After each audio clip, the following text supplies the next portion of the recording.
자, 이제 341쪽으로 갑니다. 이제 세 번째 양도로 보지 않는 건데 이 부분은 아까 그 양도로 보는 것보다 좀 쉬워요. 그래서 이번에는 이제 양도로 보지 않는 거 갑니다.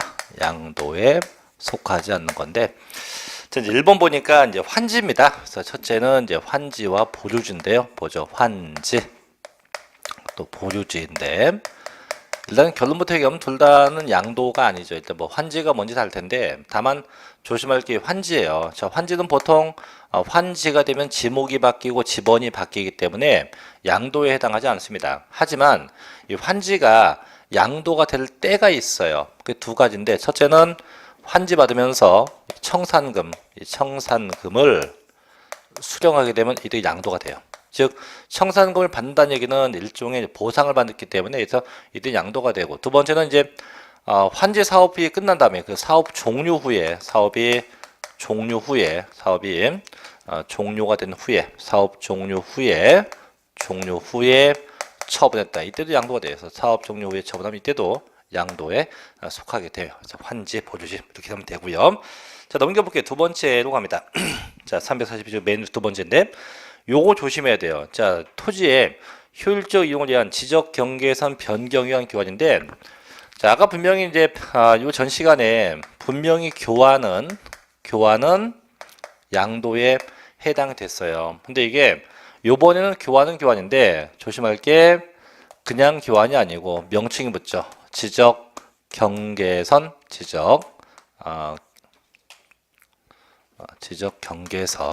경계선 변경에 의한 교환이다. 이러면은 이거는 양도에 해당이 안 돼요. 그래서 똑같은 교환이어도 이제 지금같이 지적 경계선 변경에 의한 교환은 양도에 속하지 않는다는 거, 요건 반드시 좀 기억을 해 놓으셔야 됩니다. 자, 두 번째 큰 2번 갈게요. 이제 주번 2번인데 자, 두 번째 양도담보인데요. 이게 뭐 양도담보가 됐건 혹은 뭐 채무 담보가 됐건 양도 대신 뭐 채무 담보가 됐건 중요한 건 담보의 담보. 어쨌든 담보는 양도에 해당하지 않습니다. 하지만 이 담보가 추후에 채무 불이행. 자, 채무 불이행은 뭐냐면 돈을 갚지 않았다는 얘기죠. 그래서 갚지 않아서 그 재산이 변제 충당되면 이때 양도에 속하게 됩니다. 그래서 이제도 보면 자, 1번 담보보죠. 담보란 채권담보 목적으로서 부동산 등의 소유권을 채권자에게 이전시키죠. 하고 채무자가 변제 기한에 채무를 이행하지 않으면 채권자가 그 목적물을 우선 변제를 받지만 채무자가 채무를 이행하는 경우는 그 목적물을 다시 원소유자에게 반환, 자, 다시 돌려주는 이런 형태의 담보 계약을 의미하고요. 그럼 결론만 갑시다. 우측에 343쪽에 맨 위에 가면 동그라미 3번. 다만 자, 그 양도담보 계약을 체결한 후에 그 담보의 요건에 위배하거나 채무 불이행으로 인해서 그 재산이 변제, 충당되면 그때 뭐예요? 양도된 걸로 보게 된다고 하죠. 그래서 결국은 이제 담보는 양도 아닌데 다만 그것이 나중에 채무 불이행 때문에 변제, 충당이 되면 무조건 양도에 속한다고 하죠. 자, 세 번째로 갑니다. 세 번째는 이제 분할인데, 공유물의 분할인데, 이 분할 같은 경우는 얘가 단순 분할 됐건 혹은 뭐 재분할 됐건 이렇게 분할자가 붙은 거는 양도에 해당하지 않게 돼요. 근데 이게 분할되면서 자, 이렇게 지분의 변동이 생겨요. 지분의 변동이 생겼다고 하면 이때는 세법상 양도된 게 돼요. 그래서 결국은 지분의 변동 없이 단순 분할, 재분할되면 양도 아닌데 이게 지분의 변동이 생기면 변동된 것만큼은 양도에 속한다고 하죠. 볼게요. 자, 공동소유 토지 등을 소유 지분별로 단순히 분할하거나 공유자 지분의 변경 없이 두 개 이상의 공유토지로 분할하였다가 그 지분 토지를 다시 소유 지분별로 단순히 재분할한 경우는 양도로 보지 않습니다. 다만 그 공유 지분의 분할로 인해서 지분이 감소된 자가 유상의 대가를 받았다. 즉 지분의 변동이 생기고 일정한 대가가 성립이 되면 이때 양도된 거로 보게 된다고 하는 거죠. 자, 4번 5번 갑니다. 자, 4번 5번은 아까도 얘기했지만 신탁과 신탁의 해지예요. 그래서 4번이 신탁 믿고 맡긴 거죠. 5번이 신탁의 해지인데 찾아온 거예요. 그럼 신탁이 됐건 신탁 해지가 됐건 둘 다 양도에 해당하지 않아요. 특히 이때 이 신탁은 명의 신탁도 포함이 된다는 겁니다. 다섯 번째 가죠. 5번, 6번이죠. 6번인데 자, 소유권의 환원입니다. 이 소유권의 환원은 매매 무효예요. 쉽게 무효, 매매 무효가 된 건데, 자, 무효된 거니까 결국은 양도로 볼 일이 없겠죠. 다만 얘가 환원된 건 맞는데 이게 무효가 아니고 적법하게 성립된 계약, 즉 적법 계약 해제, 적법 계약이 해제가 되면 이때는 양도에 해당하게 됩니다. 그래서 이게 결국 매매 무효인지 아니면 적법한 계약의 해제인지는 구분하면 되겠죠. 지금 이제 적법 계약의 해제. 자, 벌써 보죠. 매매 원인 무효의 소유에서 그 매매가 원인 무효로 판시되어 환원될 경우 양도에 해당하지 않습니다. 다만 원인 무효 등의 사유가 아닌 적법하게 성립된 계약이 당사자 간의 합의에 의해서 해제되었다. 그럼 이때 양도에 속하게 된다고 합니다. 자, 7번째가 기타 양도로 보지 않는 건데 첫째, 자, 합자회사의 토지를 현물 출자했다가 퇴사와 함께 찾아갑니다. 찾아가게 되면 본인 재산의 변동이 없기 때문에 양도에 해당할 일이 없겠죠. 자, 2번. 특히 이 2번 조심해야 돼요. 자, 조합에 토지를 현물 출자한 것도 양도로 보며, 그래서 이게 일종의 뭡니까? 현물 출자가 돼요. 하나, 출자자의 조합 지분 비율만큼 양도 아니에요. 반드시 자기의 법정 지분이 초과가 돼 양도지, 반드시 자기의 법정 지분은 양도 아니에요. 반드시 자기의 지분이 초과가 돼야만 양도에 속한다라고 할 수가 있는 거죠. 또 넘겨서 3번째 갑니다. 자, 이혼으로 인해서 이혼 당사자 간의 재산분할 청구입니다. 그래서 이혼할 때 위자료가 되면 양도지만 이렇게 재산분할 청구가 되면 양도에 해당하지 않습니다. 그래서 이혼할 때 위자료인지 재산분할 청구인지 구분해야 돼요. 4번째, 자, 배우자나 혹은 직계 존비속에게 재산정됐다. 아까 배웠지만 배우자와 직계 존비속은 일단 전부 다 증여된 걸로 추정을 합니다. 다만 물론 그게 입증되면 양도가 되겠지만 일단 입증 안 되면 전부 다 뭐예요? 증여된 걸로 추정을 하게 된다고 하죠. 5번째, 자, 매매계약 체결합니다. 잔금 청산 전에 그 매매계약의 해제로 인해서 원소유액이 환원되었다? 이따 보겠지만 양도세는 매매가 된 게 언제냐? 대금이 청산돼야만 매매된 걸로 봐요. 하지만 지금은 말을 잘못했네요. 매매가 되는 거. 자, 매매가 되면 잔금이 청산돼야 매매된 걸로 봐요. 근데 지금은 잔금 청산 전에, 즉 돈을 주지 않았기 때문에 아직 이건 매매된 걸로 볼 수 없다. 가끔 그런 거 있죠. 저희가 계약금만 주고 난 상태에서 그 계약을 해지했다. 그럼 이건 매매된 게 아니에요. 다만 계약금만 허공에 달릴 뿐이죠. 그죠? 자, 6번. 자, 소유재산은 본인이 다시 공매나 경매로 제출되겠다. 자, 이 6번은 솔직히 현실 불가능해요. 또 현실 가능하다고 해도 양도로 볼 수 없어요. 그 이유가 뭐냐면 그렇게 됐다고 합시다. 그렇게 해도 안 되겠지만 된다고 하면 내 재산 내가 다시 찾아온 거니까 양도가 될 일이 없겠죠. 또 설령 양도가 된다고 해도 양도세 낼 일도 없어요. 왜? 내가 산 금액하고 공매 처분된 금액하고는 분명히 금액이 좀 적을 테니까. 그래서 어쨌든 6번도 양도에 해당하지 않는다. 그래서 이렇게 단순하게 양도에 속하지 않는 것도 이 정도만 보시면 돼요. 그래서 아까 전 시간에 양도에 속하는 경우와 속하지 않는 경우 자, 분명히 구분해서 알고 계셔야 됩니다.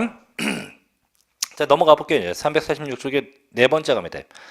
양도식인데 이 양도식이도 시험에 매우 잘 나요. 좀 얘도 볼게요. 자, 제목이 양도식입니다. 또는 취득식입니다. 그래서 언제 양도했느냐 또 언제 취득했느냐인데 조심할 건 요 취득식이에요. 요 취득시기가 전에 배웠었던 취득세에 나오는 이 취득시기하고는 똑같지가 않다 이거지.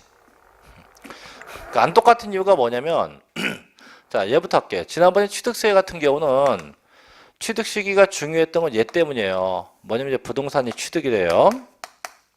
되면 그 취득이 확정된 날 이때부터 쭉 와서 언제까지? 60일 내. 그래서 그때부터 60일 내. 요 기간 이내에 뭐 하기 위해서?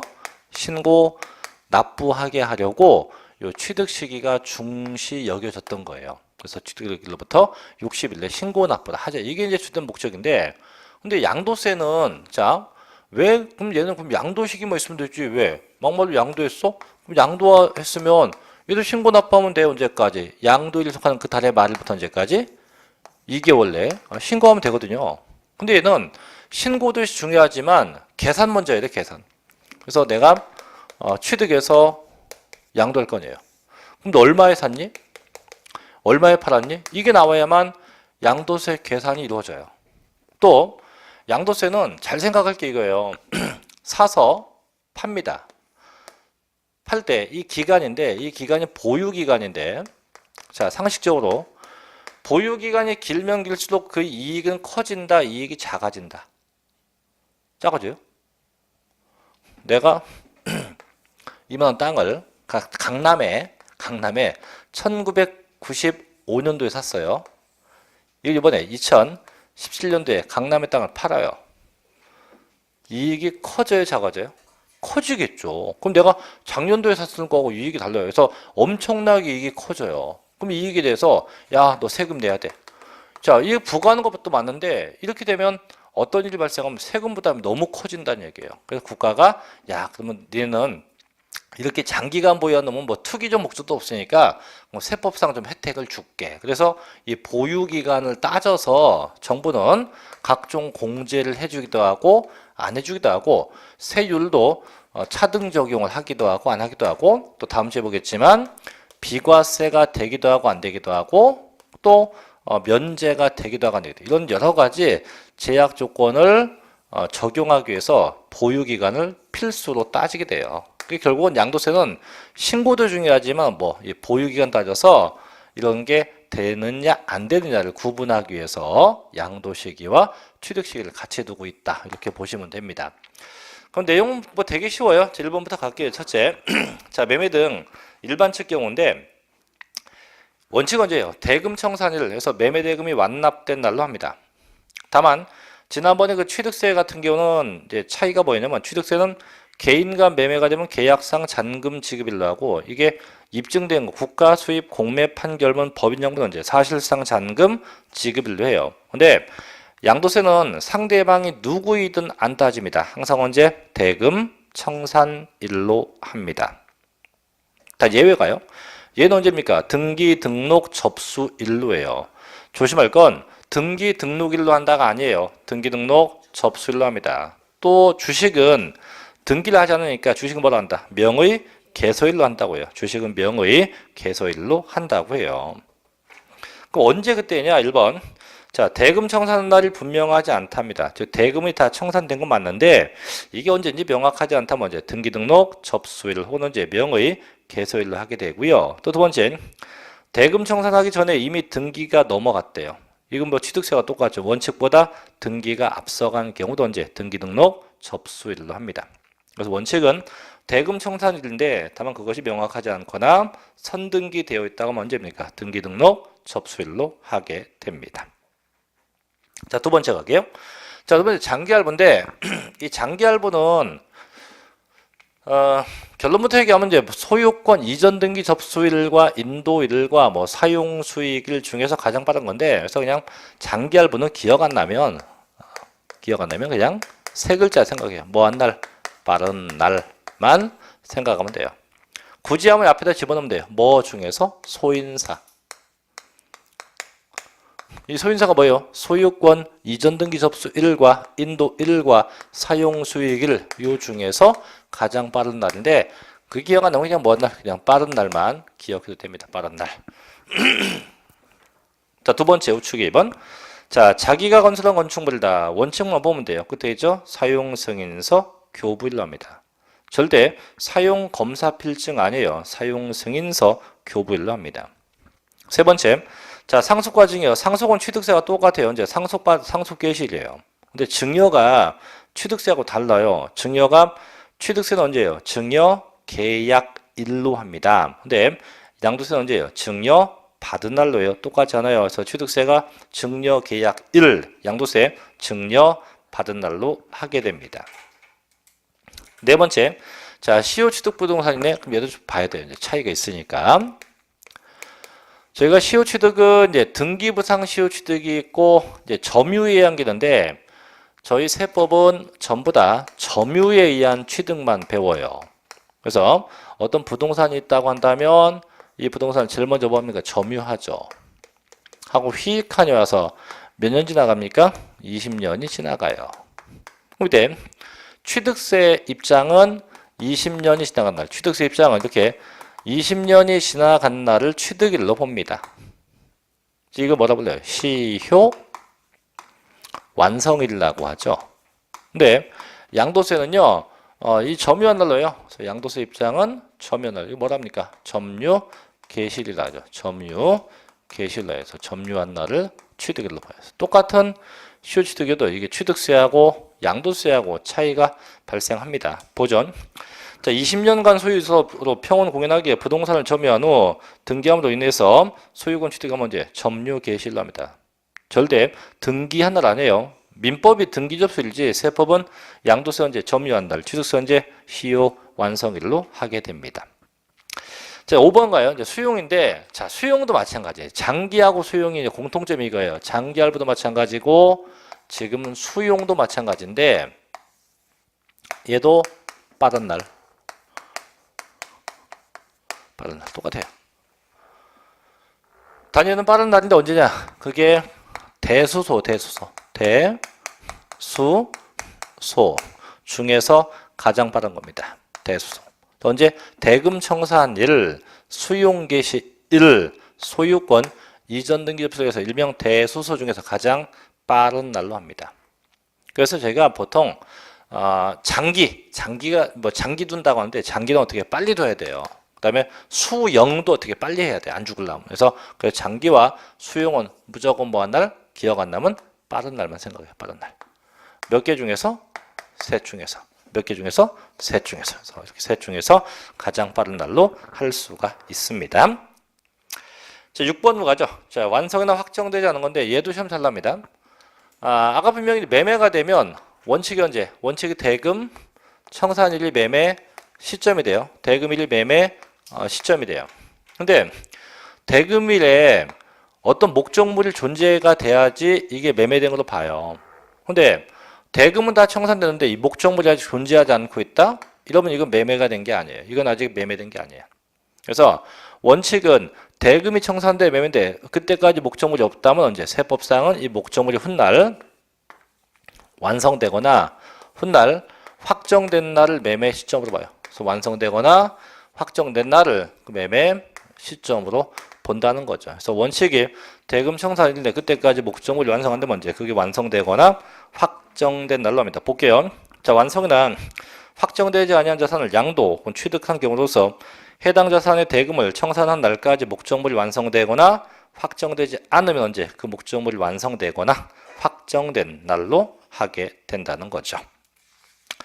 자, 또 7번이요. 자, 넘겨서 7번도 조심해야 돼요. 환지인데 이 환지 받는 경우도 두 가지가 존재해요. 그래서 환지 받는 경우는 첫째, 환지 받은 면적에 변동이 없다. 둘째, 환지 받은 면적에 변동이 있다 이거죠. 그래서 면적이 증가가 되거나 감소되었다 이거예요. 결론, 면적에 변동이 없으면 언제가 취득한 날? 이때 환지 전입니다. 환지 전 취득일로 해요. 근데 면적의 증가 감소 있었다. 이 증가 감소는 뭐예요? 증환지 혹은 감환지예요. 그래서 면적의 증가 감소 있으면 언제? 이때가 돼요. 환지처분 공고일에 다음 날 납니다. 환지처분 공고일에 다음 날. 이날을 매매 시점으로 본다 이거죠. 그럼 읽어볼게요. 자, 1번 면적의 변동이 없는 겁니다. 그래서 도시개발법이나 그 밖의 법률에 의해서 환지 처분으로 인해서 취득한 토지는 언제? 환지 전 토지의 취득일로 한대요. 다만 교부받은 토지 면적이 환지 처분에 의한 권리 면적보다 증가되거나 감소가 되었다가 하면 언제예요? 그 증가나 감소된 토지 면적에 대한 취득은 언제? 환지 처분 공고가 있은 날의 다음 날로 하게 된다는 거죠. 결국 면적에 변동이 없으면 언제가 되고 환지 전 취득일 있으면 언제? 환지 처분 공고가 있은 날의 다음 날로 한다고 하는 거죠. 됐죠? 자, 이제 8번 갑니다. 자, 8번은 거의 시험에는 나지 않는데 주식인데요. 두째 줄 끝에 밑줄 100분의 50 이상 양도한 날. 100분의 50 이상이 양도된 날로 합니다. 100분의 50 이상을 양도한 날로 하게 된대요. 자, 9번 갑니다. 자, 기본 통치계약 것도 있네요. 첫째, 매매계약서 등이 기재된 잔금 지급, 약정을 받아 앞당겨 받아 늦게 받았다. 그럼 언제? 실제로 지급받은 날로 합니다. 또 두 번째, 부동산의 분양 계약을 체결한 자가 해당 계약에 관한 모든 권리를 양도했대요. 땡땡. 그 권리 취득 시는 언제예요? 해당 부동산을 분양받을 수 있는 권리가 확정된 날, 쉽게 얘기하면 당첨권은 당첨된 날로 해요. 근데 이건 내가 직접 분양받게 되면 당첨일인데 직접 분양받은 게 아니고 옆에 또 있어요. 타인으로부터 돈 주고 샀다. 그건 이제 잔금 청산일로 합니다. 그래서 내가 직접 받으면 언제가 되고 당첨된 날 돈 주고 사면 언제입니까? 잔금 청산일로 한대요. 세 번째, 자 경락 받았네요. 끝에 언제? 경매대금 완납일로 합니다. 경매대금 완납일로 한다. 네 번째, 자 잔금을 어음 받았어요. 언제입니까? 어음 결제일로 해요. 어음 결제일로 하게 됩니다. 특히 5번 얘도 시험 잘 납니다. 자 부동산 소유권이 타인에게 이전되었다가 법원의 무효 판결로 인해서 그 자산이 소유권이 환원되었다고 하면 언제요? 당초 취득일로 하지 무효 판결 난 때가 아니에요. 언제요? 당초 취득일로 하게 됩니다. 6번 자 재개발이나 재건축 되었대. 언제입니까? 재개발 재건축 전 취득일지 재개발 재건축 인가 난 때가 아니에요. 언제? 재개발 재건축 전 당초 취득일로 하지 재개발 재건축 인가 난 날로 하지 않습니다. 그런 내용도 알아둬야겠죠. 자 이제 마지막 세 번째 취득시 의제인데 저희가 이 의제한다는 뭐뭐로 본다는 강제 규정이에요. 강제 규정. 그래서 의제는 뭐뭐로 본다는 뭐뭐로 본다고 하는 강제 규정인데요. 결론 두 가지예요. 쉽게 부동산 같은 거는 옛날 옛적에 뭐 1960년도에 취득했다고 해도 그래서 지금 2017년도에 판다고 했을 때 보유기간이 여기부터 여기까지를 따지는 게 아니고 이때가 아니고 샀어도 이때 샀어도 세법상은 1985년도 1월 1일 상을 봐서 이때부터 이때까지도 그 기간을 판정한다는 얘기예요. 그래서 옛날 옛적에 취득한 부동산 다 몇 년도? 85년도 1월 1일에 산 거로 본다 이거고 주식도 있네. 주식은 몇 년부터? 86년도 1월 1일부터 언제까지? 2017년도 이렇게 간다는 얘기예요. 그래서 항상 옛날 옛적에 산 부동산 몇 년도? 85년도가 되고 주식은 몇 년도? 86년도로 보게 됩니다. 그래서 무조건 옛날 건 다 이때 부동산 85년, 주식 86년도에 각각 취득한 것으로 본다라고 하는 겁니다. 그래서 이렇게 취득 시기와 양도 시기인데 그래서 밑에 보면 취득세하고 양도세하고 각각의 시기가 비교되어 있는데 요 뭐 크게 복잡한 건 아니지만 한 번씩은 좀 비교를 해서 좀 알고 계시는 것도 정신적 건강에 좋을 거예요. 반드시 좀 비교해서 알고 계시기 바라고요. 자 넘어갑시다. 351쪽으로 하면 되지. 저희 수험생들이 가장 좋아하지 않는 부분이 바로 양도세 계산 파트인데 참 문제예요. 문제. 제가 볼 때는 부동산학에서 뭐 이자율 따지고 하는 것보다 훨씬 쉬운데 이걸 안 하려고 해요. 되게 쉬운데. 지금부터 이제 계산에 관련된 내용을 같이 한번 볼게요.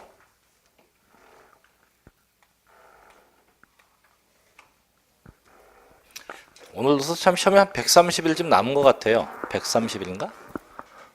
금방금방 가죠?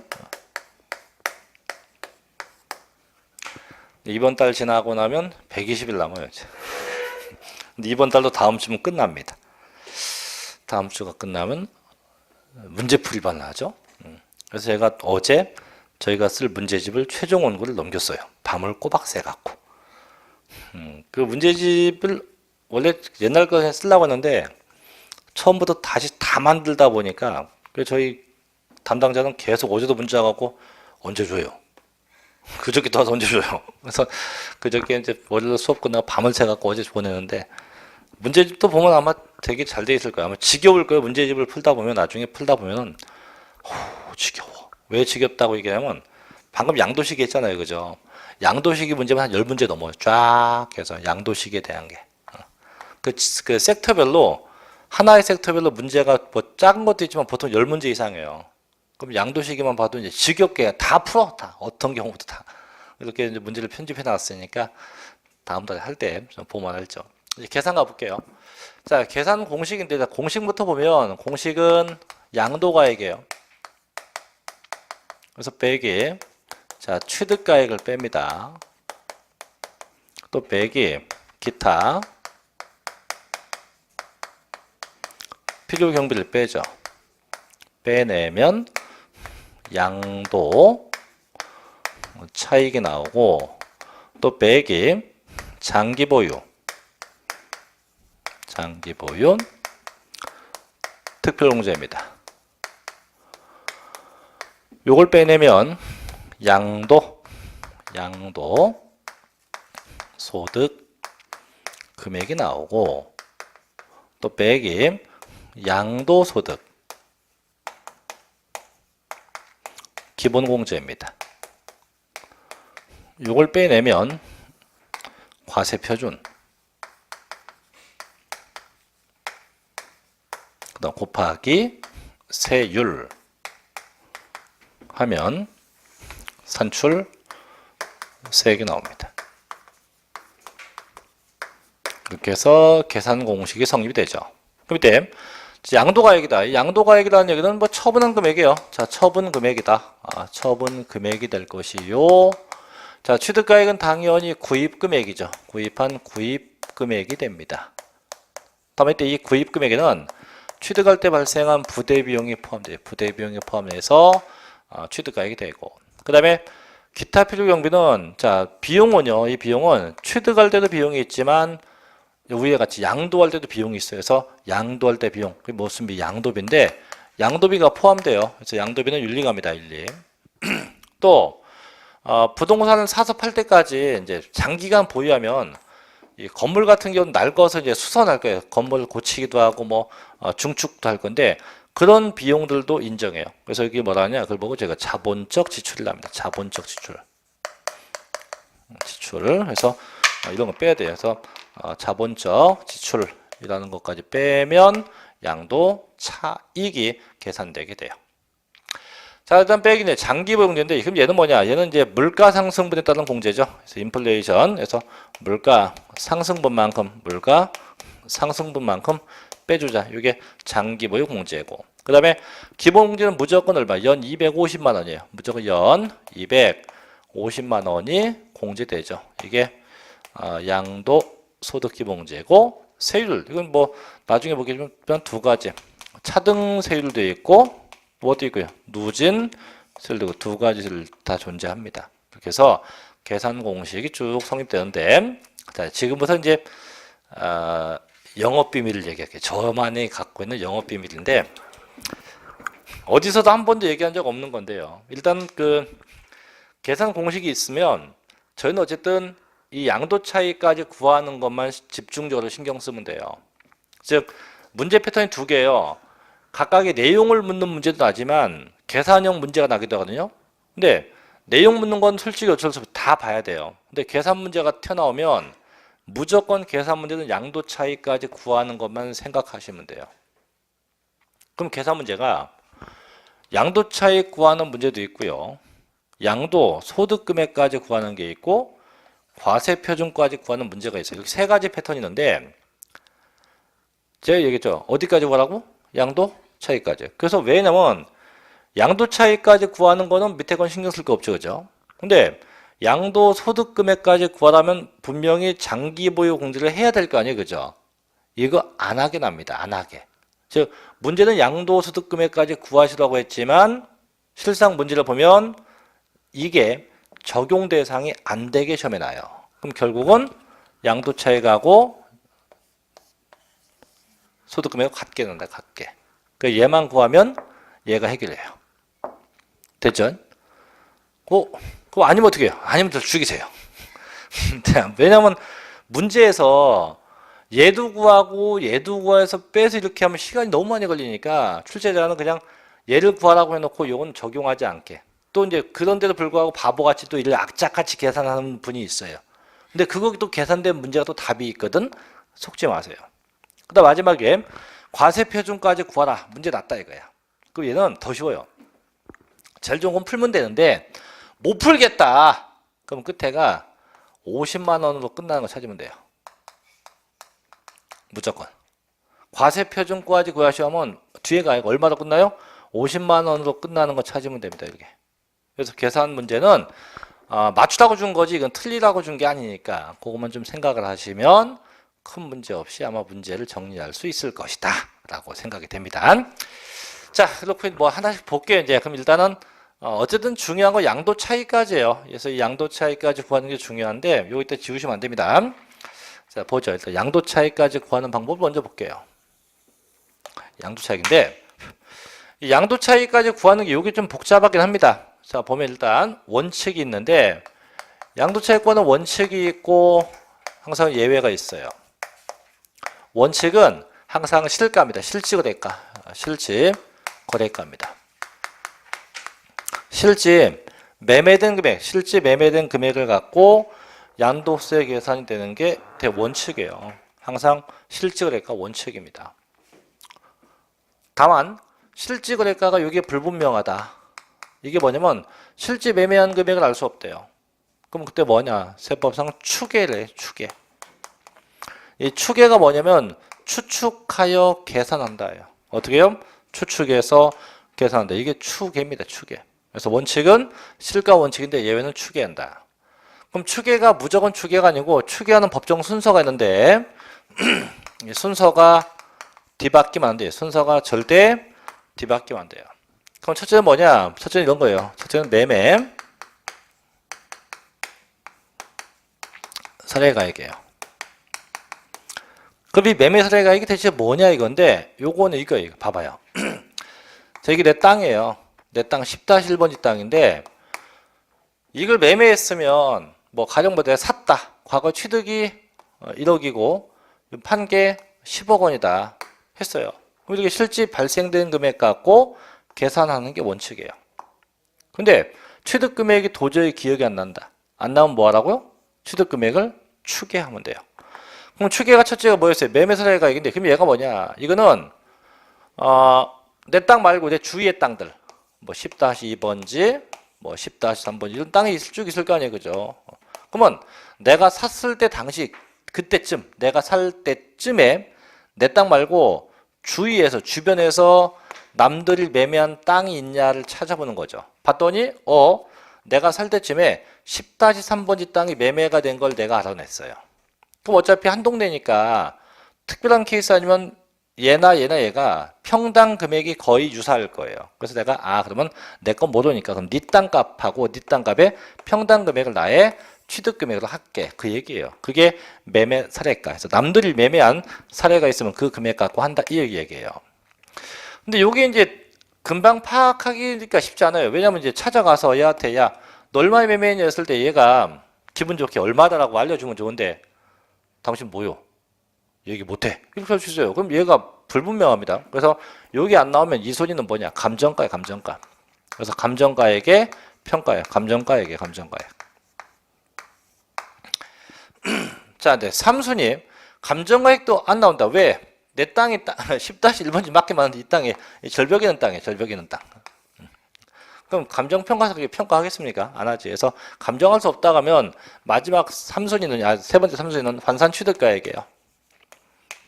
환산 취득가액이에요. 환산 취득가액이에요. 자, 얘도 불분명하다. 그럼 마지막 방법은 네 번째 기준시가예요. 기준시가. 정부가 정한 금액 기준시가입니다. 그래서 순서가 매매사례가, 감정가, 환산가, 기준시가. 그래서 보통 제가 매, 감, 환, 기라고 합니다. 다시 어떻게 해요? 매, 감, 환, 기라고 해서 항상 이렇게 이 법정 순서를 지켜서 추계가 돼야 돼요. 그럼 공식을 적어볼게요. 자, 공식이 옆에 일단 양도가격부터 가요. 양도가격입니다. 그래서 빼기, 자, 취득가격입니다. 빼기, 자, 기타 비용입니다. 는 양도 차익이에요. 그럼 계산 방법은 일단 원칙은 양도금액도 실지 양도가액이에요. 빼기 취득금액도 실지 취득금액이에요. 빼기 당연히 비용도 무슨 비용? 실지 비용입니다. 빼면 양도 차익 이렇게 계산돼요. 이게 원칙적 계산 방법이죠. 자, 그런데 만약에 자 실지 양도금액은 아는데 빼기 실지 취득금액을 모르겠다고 하면 취득금액을 뭐 한다고? 추계한다고 합니다. 이때 추계할 때 법정 순서가 뒤바뀌면 안 돼요. 그래서 첫째, 그럼 어떻게 실지 양도가 빼기 무슨가? 매매 사례가입니다. 없으면 실지 양도가 빼기 감정가액이에요. 없으면 실지 양도가 빼기 환산가액이에요. 없으면 마지막은 정부가 정한 기준시가인데 조심할 게 요 기준시가라는 거는 저희가 지방세에서는 요걸 시가 표준액이라고 합니다. 같은 얘기인데 정부가 정한 최소 금액이에요. 그럼 이때 그럼 내가 팔아먹은 금액은 최대 금액인데 최대 금액에서 정부가 정한 최소 금액을 빼버리게 되면 양도 차익이 과도하게 계상되는 문제가 발생이 돼요. 그렇기 때문에 기준시가로 하게 되면 실지 양도 금액을 알고 있어도 양도 금액도 똑같이 기준 시가로 바꿔야 돼요. 그래서 기준 시가 빼기 기준 시가 이렇게 가야 돼요. 이렇게. 그래서 일단 추계, 매감, 환기 절대 순서 뒤바뀌면 안 됩니다. 자, 추계가 됐어요. 되게 되면 그 비용인데 실제 비용이 있어도 절대 실제 비용을 이건 쓰면 안 돼요. 왜냐면 실제 취득가액이면 이제 실제 비용을 쓰는 거지만 이게 추계 취득가액이면 추계 비용을 써야 돼요. 추계 비용, 추계된 비용. 그래서 항상 추계되면 비용도 추계돼야 돼요. 그 추계된 비용을 뭐라 하니 이렇게 불러요. 계산공제한다고 합니다. 같이 무슨 공제요? 계산공제한다. 계산공제. 그래서 항상 추계된 비용은 계산공제한다. 그래서 항상 그럼 알겠다. 실제 매매가가 불분명은 뭐예요? 추계예요. 어떻게 추계해요? 매감 환기로 추계하고 추계되면 무조건 비용도 뭡니까? 추계예요. 그 추계된 비용 뭐라 불러요? 계산 공제한다고 부릅니다. 계산 공제한다고 불러요. 이게 원칙과 예외입니다. 자, 그 다음에 하나 더 해볼게요. 요번엔 이제 반대의 케이스인데 어떤 경우냐면 말도 안 되는 얘기인데 말이 안 되는데 해볼게요. 요번에는 실지 양도 금액이 불분명하고요. 어찌된 일인지 실지 취득 금액은 안 돼요. 그럼 어떡하냐? 양도 금액을 추계하면 돼요. 어떻게? 양도 당시에 매매 사례가 빼기 실지 취득가. 없으면 감정가 빼기 실지 취득가. 없으면 자, 얘는 환산가 없어요. 기준시가 빼기 알고 있어도 뭐로 갑니까? 기준시가 이렇게 가야 돼요. 그래서 얘는 일명 매감기입니다. 그래서 취득금액을 추계할 땐 매감환기, 매감환기지만 양도금액 추계는 무조건 뭐예요? 매감기, 매매사례가, 감정가, 기준시가에서 항상 어떻게 이렇게 매감기로 추계해요.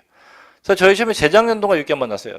평소에는 매번 취득금액 추계하는 거 매감환기가 나다가 갑자기 난데없이 양도금액 추계해서 뭐가 났다? 매감기가 난 적이 있어요. 매감기. 그래서 조심할 건 그럼 일단 다시 한번 원칙적 방법 항상 실질거래가 원칙이에요. 다만 이 금액이 불분명은 뭐예요? 추계합니다. 다만 추계할 때 취득금액 어떻게 추계? 매감환기. 양도금액 어떻게? 매감기로 각각 추계하게 돼요. 자, 그럼 지금까지 얘기한 게 351쪽에 밑에 공식이 나오죠. 그래서 공식이 쭉 있고 뒤까지 있는데 자, 뒤에 넘겨 볼게요. 자, 353쪽 갑니다. 1번 원칙 352쪽 맨 밑에 봐요. 자, 양도가액과 취득가액에 적용해서 양도자산별로 담아갔다 해서 우측에 가니까 맨 위에 토지, 건물, 부동산에 관한 권리, 주식이나 기타 자산, 파생 상품까지죠. 원칙 뭡니까? 실질거래가 원칙이에요. 단 예외. 그 실질거래가가 불분명하다. 뭡니까? 추계예요. 어떻게 추계? 매감, 환기로 추계해서 적용하게 된다 이거죠. 그 밑에 봐요. 원칙 봅니다.